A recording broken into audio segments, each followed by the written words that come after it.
This is GCSE algebra, and it is solving simultaneous equations, one quadratic and one linear. So our instructions say you're going to use the substitution method. We're going to substitute one and the other, and we rearrange the linear one, there's the linear one here, and substitute it then into the quadratic. I'm actually going to change this question because it makes things a little bit less complicated, and then in the second example we can do one of the tougher ones. Just give a bit of an idea. So I'm changing that -2 there to a -1. I hope we're okay with that. So calling this equation number 1. And equation 2 I'm going to rearrange. I'm going to do two moves here. I'm going to take the y over to this side, and I'm going to take the 1 over to this side. So it's going to give me y equals 2x plus 1. I hope you see what I've done there, and just in terms of rearranging it, and then we can solve it then from there. So it says substitute one into the other. You can see y equals this in number 1, and we have y equals this number 2. So anytime I see a y in number 1, I'm going to change it for a 2x plus 1.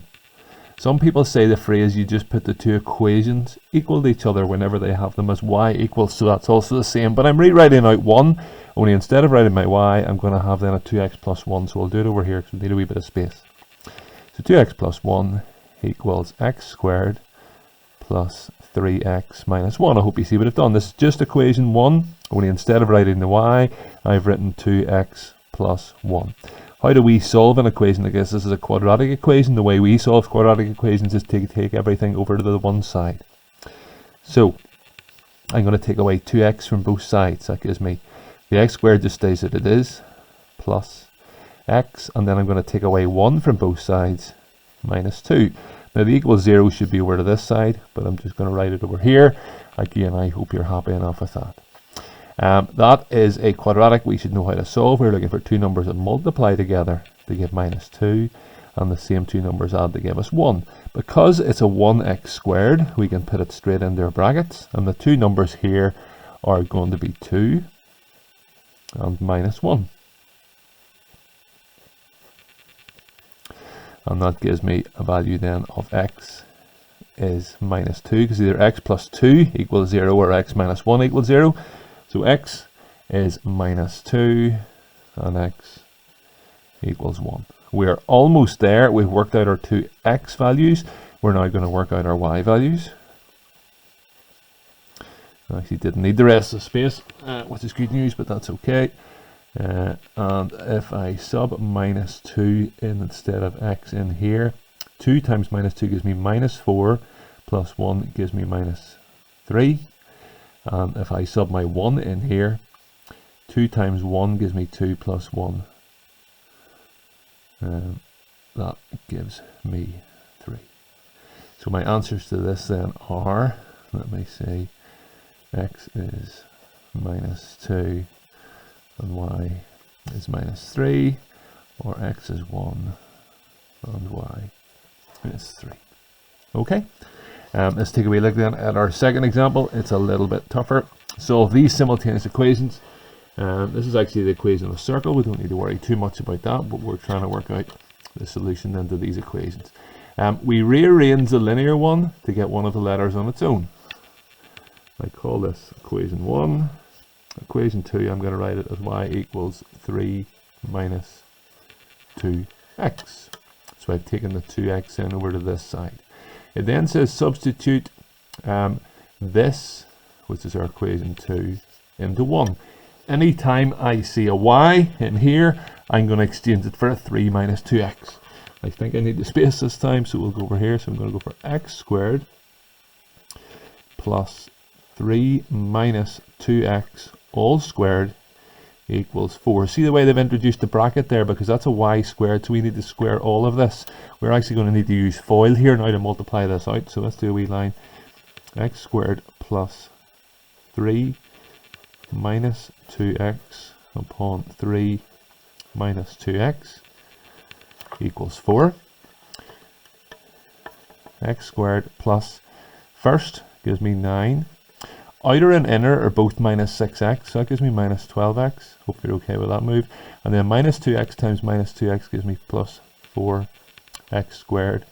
And that all equals 4. Again, we have a quadratic, much like our previous example. How do we solve that?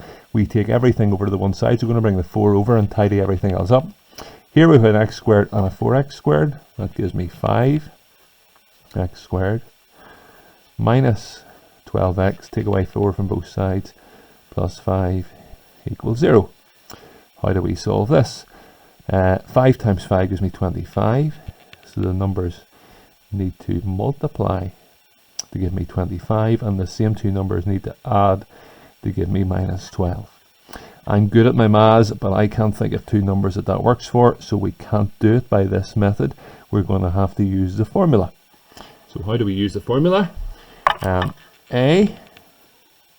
B, and C. A is 5, B is minus 12, and C is 5. And we substitute it into x equals minus b plus or minus the square root of b squared minus 4ac all over 2a.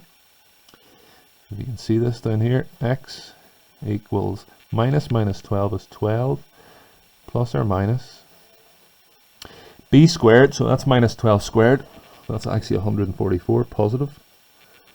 Take away 4 times a times c, so that is take away 100 all over, I'll move up to the next line in a wee second, 2a then, which is 10. So I'm going to go up here and start to tidy things up. That gives me x equals 12 plus or minus the square root of 144 take away 100 is 44 all over 10, and then I just need to get my calculator out.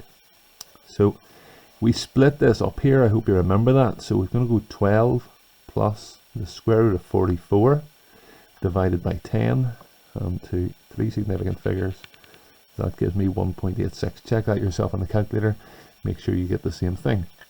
Or 12 take away root 44 divided by 10, that gives me x equals 0.537. I have my x values, like the question above. I now need my y value, so I need to substitute it back in. You can substitute it into anything, but this is definitely the easiest one. So we're going to substitute it into y equals take away 2x. So 3 take away 2 times 1.86 gives me minus 0.72. Not great accuracy there, but that's okay. And then 3 take away 2 times 0.537, again put it in my calculator, gives me 1.93. So that's us done. It's a bit of a palaver this one, but we're there. We have x is 1.86 and y is minus 0.72. And the other solution is x is 0.537 and y is 1.93.